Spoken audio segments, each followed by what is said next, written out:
Bangladesh premier league BPL এবং Dhaka premier league DPL এ ফিক্সিংয়ের অভিযোগ উঠেছে দেশের কয়েকজন ক্রিকেটারের বিরুদ্ধে। তাদের বিরুদ্ধে অপরাধ এখনও সন্দেহাতীতভাবে প্রমাণিত না হলেও তাদের নাম ছবি গণমাধ্যমে এসেছে। এর মধ্যে ডিপিএলে যাদের বিরুদ্ধে ফিক্সিংয়ের অভিযোগ উঠেছে সেই দুই ক্রিকেটারকে তদন্তের অংশ হিসেবে মিরপুরে ডেকে নিয়ে মিডিয়ার সামনে দৃশ্য ধারণ করা হয়েছে। এ বিষয়গুলো মেনে নিতে পারছেন না তামিম ইকবাল।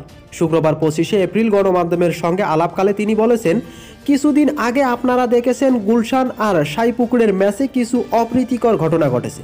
আমরা বোর্ডকে খুবই স্পষ্টভাবে বলেছি, দেখুন, যদি সেখানে কোনো দুর্নীতি হয় বা কোনো ক্রিকেটার কোনো ভুল কিছু করেছে তার শাস্তি হোক, আমরা সবাই চাই।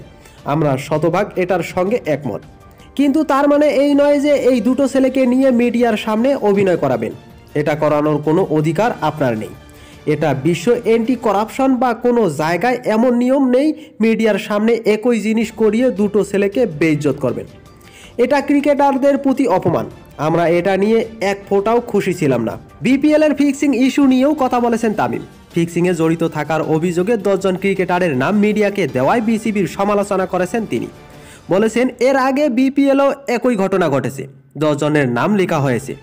বিসিবি থেকে 10 জনের ছবি দিয়েছে বিভিন্ন মিডিয়াতে।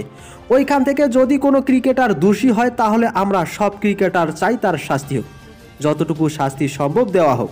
যদি ওইখান থেকে 2 জন নির্দোষ বা 8 জন নির্দোষ, নামগুলো লিক করে দেওয়া পাবলিকলি এটা ক্রিকেটারদের জন্য অপমানজনক।